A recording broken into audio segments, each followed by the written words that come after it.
Hi, everyone. Good morning, good evening, good afternoon from where you are. Today we have Sisa Nyakundi joining us, who is going to be the speaker today of our session.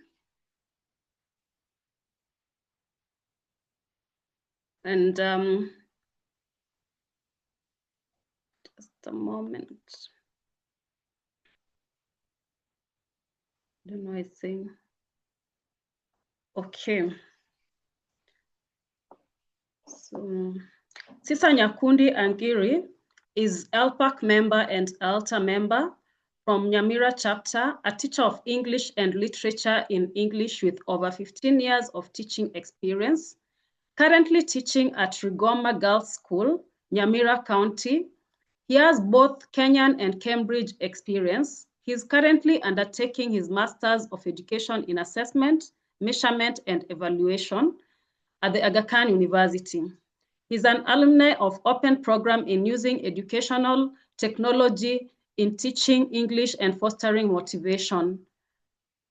He also is the Country Education Ambassador for International Internship University, that is in Kenya, Global Ambassador for Work Through Education, and 1 Million Teachers Black Belt Graduate, and Nyanza Regional Coordinator.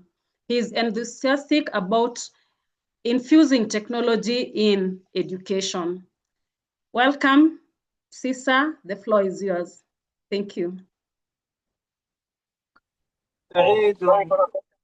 سعيد رايحين البحر وفي كمان اخوي هناك ولد يعني في اولاد هنا. I believe you can all hear me. Can you? Yes, we can hear you, but raise the voice a little bit. All right. Thank you very much for this opportunity. And today I'm going to take you through literature and technology, AI, the new I. Right from the title, it is very evident that we have to look at AI from a different perspective. In most cases, what we've been hearing is that AI is going to replace the teacher. That is why we need to look at it from a different perspective. Probably by show of hands, or rather maybe you drop a comment or a thumbs up. How many of you have heard about AI? Very quickly in the message, or you can make a reaction on the screen. How many of you have used AI or have heard about AI?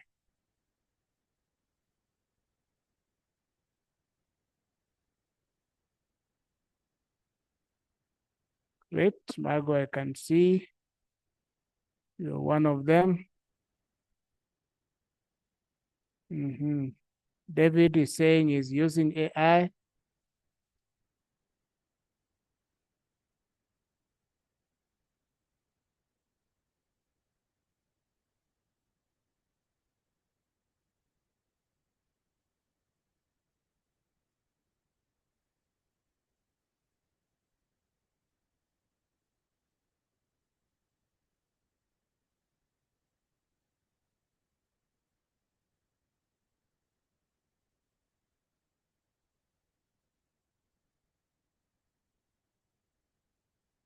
I'm waiting to see more reactions.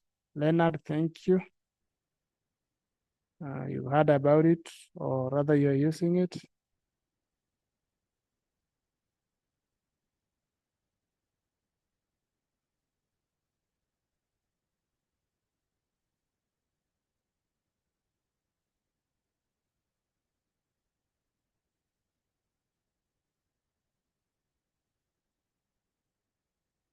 All right, thank you very much. All of us are teachers of English, I guess, and probably we have used or we teach literature in the classroom. We all know what literature is all about. Literature is divided into, there is my screen.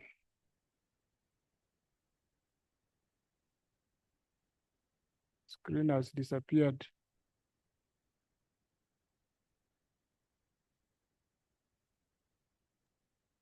It's still visible. Maybe you can just scroll to the next slide.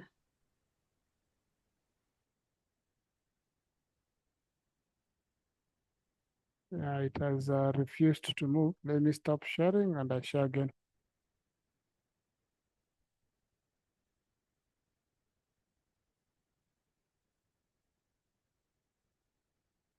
All right. We know literature that we use is divided into various categories.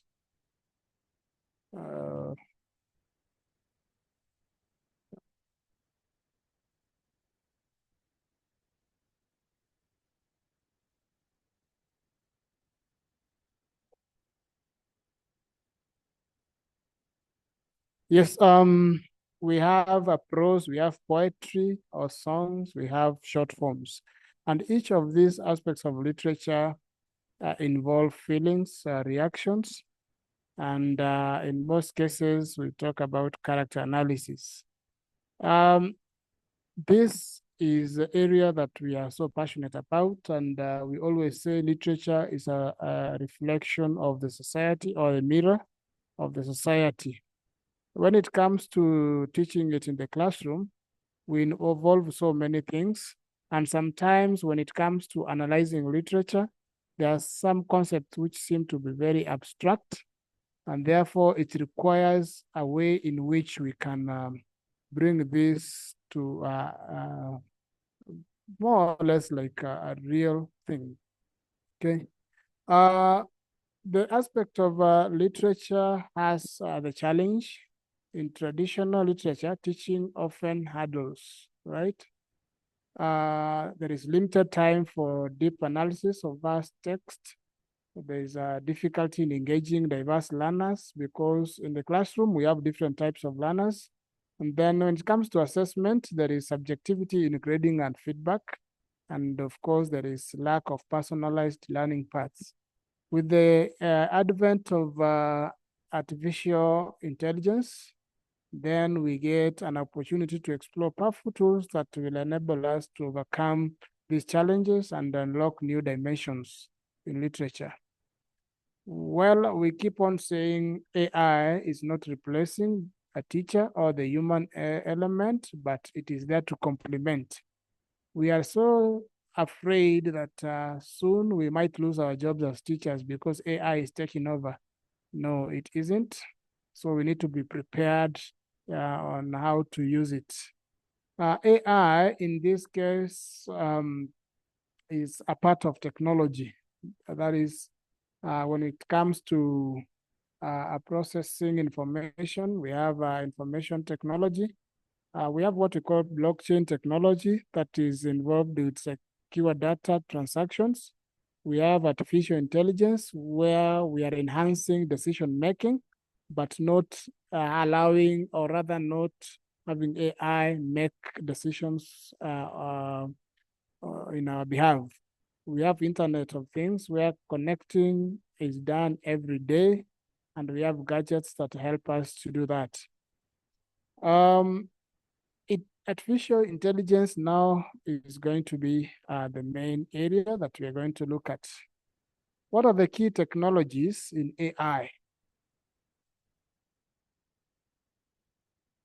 One, we have those that involve text summarization, which include ChatGPT, Claude, Notion, AI, and many others. We have literary analysis support, ChatGPT. We have Killbot and Grammarly. We have creative writing. We have a pseudo write, Jasper AI, and Write Sonic. Voice and storytelling, we have Even Labs, Descript, Math AI. Visual aids and imagery, we have Dual E, we have Midjourney, and Canva AI. A question that I'll pose very quickly. Which of these have you been able to use in any of the tasks that you are handling, probably in the classroom? Quickly drop a message in the chat. Which tool have you used? Margot says she has used ChatGPT. That's very good. David Asonga has used Canva and ChatGPT. Rukia has used Canva. That is very impressive. Leonard says ChatGPT. I'm waiting for more responses before we move on. Annette says she has used Canva, ChatGPT, and Killbot. Sewunet Bora has used ChatGPT. Well, looks like ChatGPT is very popular.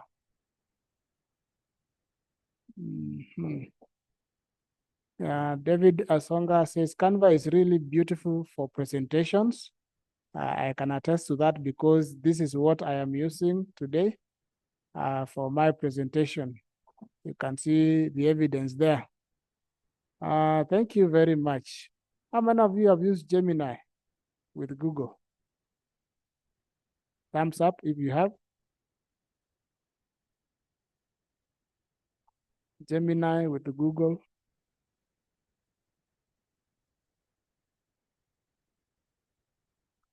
Anyone who has used Gemini?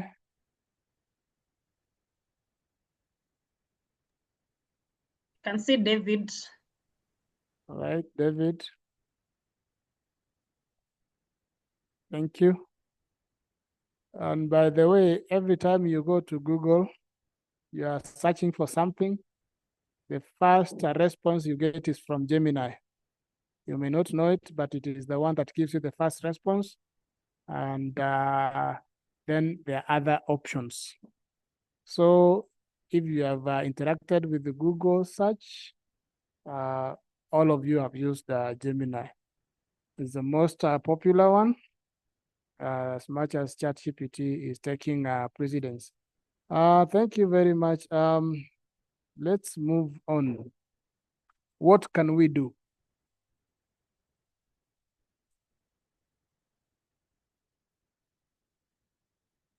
When it comes to personalized learning and differentiation, we have three things, or rather 4 areas that we can look at. We must have the concept, the benefit, how that concept works, and the adaptive content recommendation. For example, when you talk about personalized learning and differentiation, this means we are taking care of individual learners in the classroom. When it comes to literature, not everybody understands at the same time. So with developing tools that can enable you of a personalized learning and differentiation, then AI comes in a big way. Therefore, the concept is that we need to have tools that adapt to a student's reading level and pace. When you explore these tools of AI, you realize that they have different levels. There are those that can create text. There are those that can create images. There are those that can create videos. There are those that can create animations. There are those that can create simulations. And this now appeals to every individual learner. How does it work? It gives real-time definitions, context, summaries, or even simplified versions of complex sentences and paragraphs on demand. The benefits that we get, it ensures every student can access challenging text without being overwhelmed, fostering confidence and engagement. For example, you can give a prompt to an AI tool, tell it to create a small story about the elephant and the hare. It will quickly, within a very short time, give you a text that highlights the story. If you want to give it further prompts, then you can tell it to even include images. Then you'll definitely see images. If you want to have realistic images, or you want to have emojis or cartoons or animated ones, it will give you. So AI normally gives suggestions, algorithms, analyzes preferences, and then it promotes independent learning. That is what we can adopt from AI, because AI is able to give you a suggestion. If you give it a prompt, it will tell you can either do this or that if you want to maybe look at a particular concept in literature.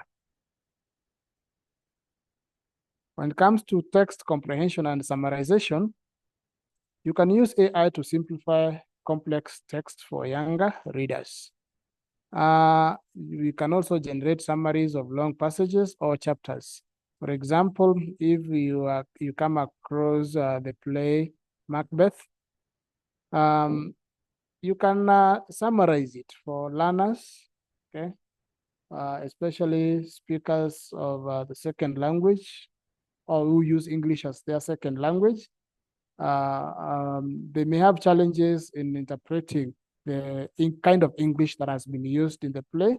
Therefore, if you upload a particular section to any of the AI tools, especially those ones that deal with the text, it will give you a summary in a language that we can easily understand. It does not give the answers, but it can make work simple or rather simpler. How about enhancing literary analysis? For example, you want to explore themes, symbolism, tone, and character development. You want to generate diverse perspectives on texts, and you want to facilitate class debates with AI-generated interpretations. So you can pick an area and you want to maybe understand the thematic concerns that are employed there. You simply upload a section of that book, or you can give a prompt on any of the AI analyzing tools, and then ask it to maybe analyze the symbolism in a play or in a novel, or you can give an example, The Great Gatsby. With that, it can give you all the symbols that have been used with illustrations, and that makes it easier for the learner to understand. If you want to talk about the tone, ask what tone has been employed in this particular chapter or in this particular section, in this particular conversation, and AI will be able to do that. If you want it to generate an image, well, it can do at the same time. When it comes to creative writing and storytelling, AI prompts to inspire students' writing. All right, you can tell AI to write a simple story of maybe one paragraph for beginners with images. Even for those who want to start learning how to write a story, you can use images and ask it to include some text. And this stimulates the creativity of the learners because it provides a variety of areas in which one can explore. When you have to come to continuation of classic stories, a story has ended somewhere, and you want to see what happens next, especially when it comes to suspense. You may have to give a prompt and ask, for example, in the story of Romeo and Juliet, what if Juliet lived? What could have happened? So you're trying now to twist the plot of the story and see. Now this brings about a lot of creativity, right? It also enables the peers to edit using the AI suggestions. If there is a text, you have written a story, and maybe you have doubts about the language you have used, the construction, upload it to Grammarly. Grammarly will be able to give you suggestions, and it's up to you to see which ones you can use to edit your text. A quick question: how many of you have used Grammarly? Sorry, I'm not able to see everybody's image. So if you can drop in the text, right? If you can drop in the chat box, how many of you have used Grammarly, especially in our creative writing, in our research, and all that?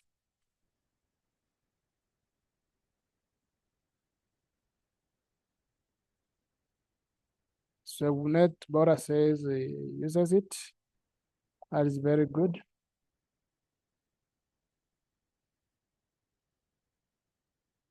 Annette Wamocha, thumbs up. That is great. It's a common thing that we encounter. Some of the devices that we use, especially our laptops, even in our emails, they have Grammarly embedded to it. The moment you type and there is some area that needs to be corrected,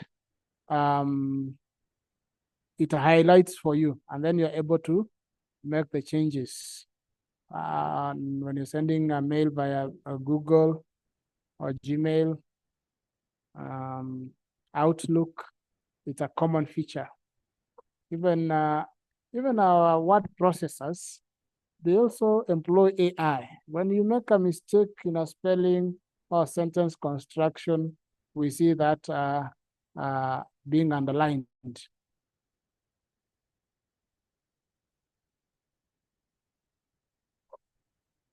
When it comes to multimodal learning with visuals and audio, we can create artwork of literary settings. For example, you can use DAL.E, we can use Midjourney. We can narrate passages with realistic voices by using 11 Labs, and we can dramatize literature with voiceovers and animation using Runway and Pika. Those are the suggestions that have been given, but you can choose. There are so many of these AI tools online. Some are free, some are free to some extent, and if you want to create complex artwork, or you want to advance whatever you are working on, then it means you have to either go premium by paying a small token. But with our limited resources, we can always deal with what is simple. If you want to do videos, there is also CapCut, which is very common. And I've seen people utilize it very well, especially those who are on TikTok and YouTube and those platforms, social media platforms where we upload videos. What are the ethical considerations?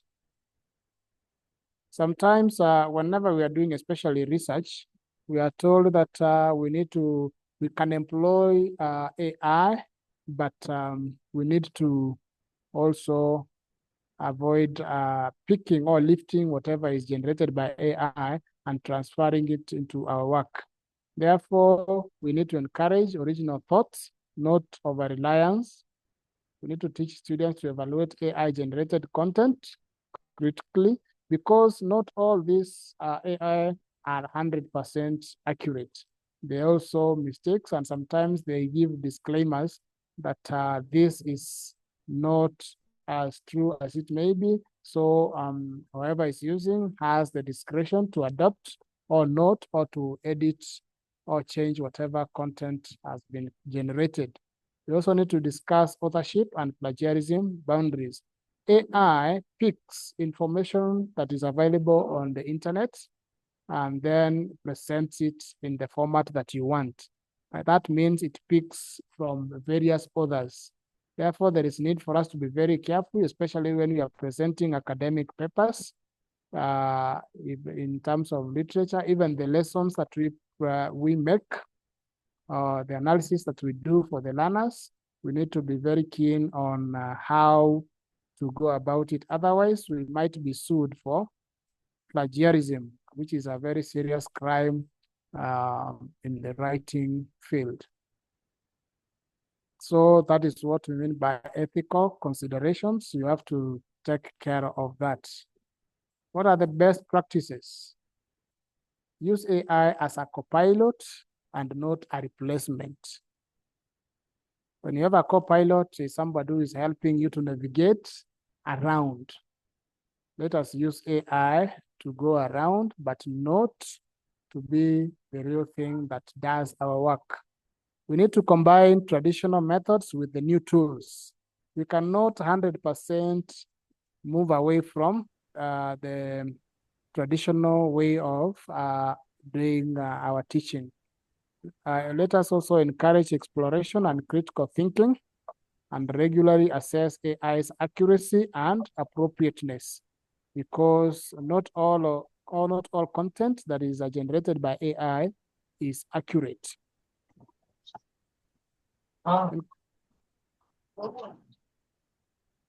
In conclusion, AI can enhance engagement, creativity, and comprehension.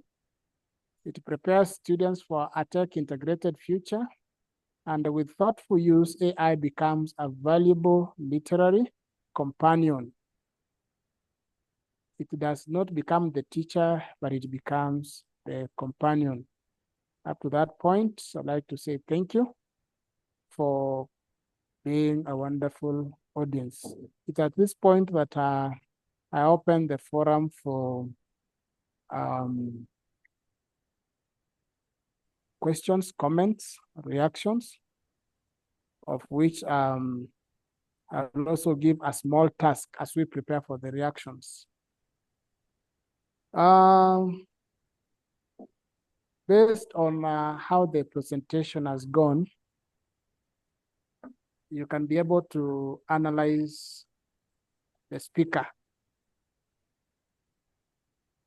How do you find the speaker?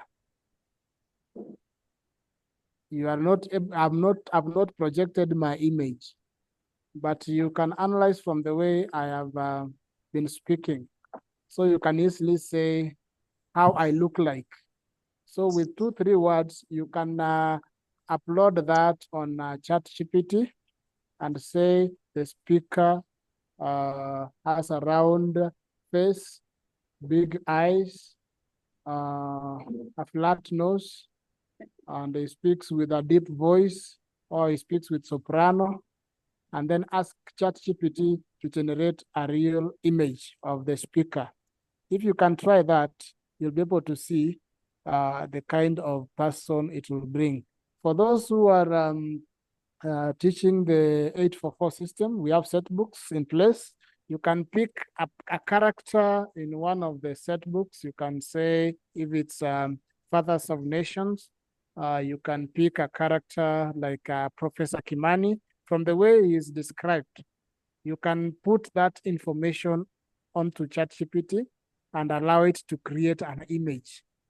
This way, you can also ask learners to do the same if you have the facilities, and you'll be surprised at what ChatGPT is able to create for you.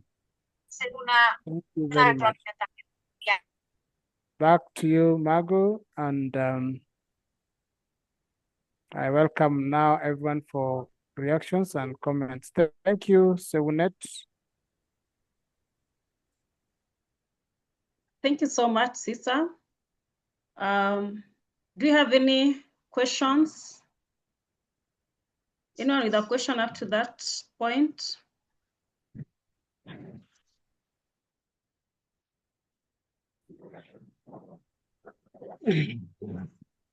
Or an additional or a review?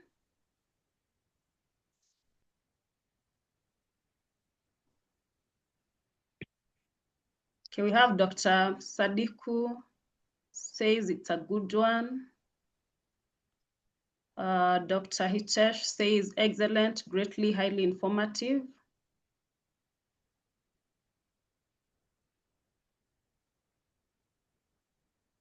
So at this juncture, I'll ask Dr. Neil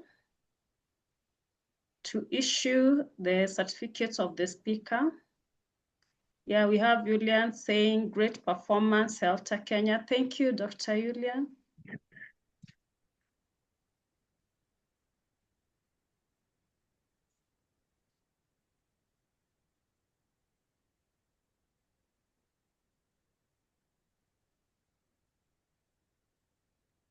Please feel free to ask any questions.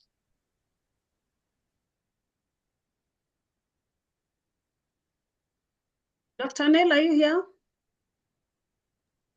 here? Yes, Margot, I can hear you very well. All right, I would wish you to issue the certificate. Let's just share a little bit to our speaker, Sisa Nyakundi. those who joined late,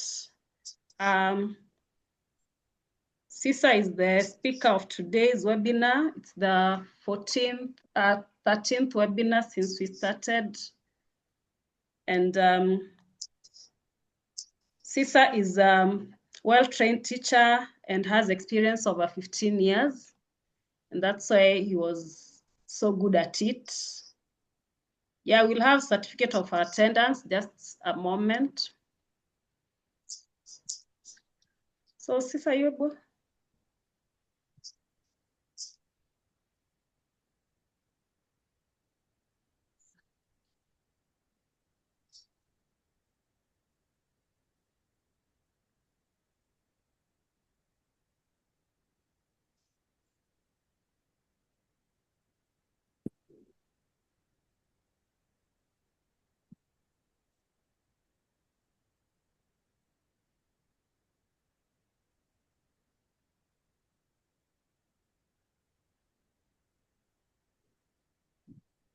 Dr. Neil, there we go.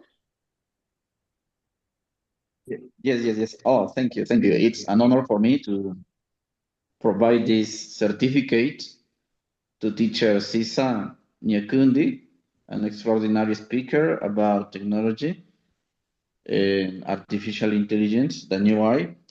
Congratulations, Sisa, for generously sharing your time and expertise as a speaker of your webinar entitled Technology and Literature AI, the new AI. This is signed by my person and by Mrs. Irene Mosu, IELTA Kenya ambassador. Congratulations, teacher Sisa. Thank you so much for this great honor. Indeed, a privilege. Thank you. Thank you so much, Dr. Neil and Sisa. Dr. Neil is the president of IELTA. He stands for all the other countries. Right now we are 80 countries and Kenya is among them. So if you want to join IELTA and you're from a different country, you can always email us and we'll be able to direct you to the country that you're going to join.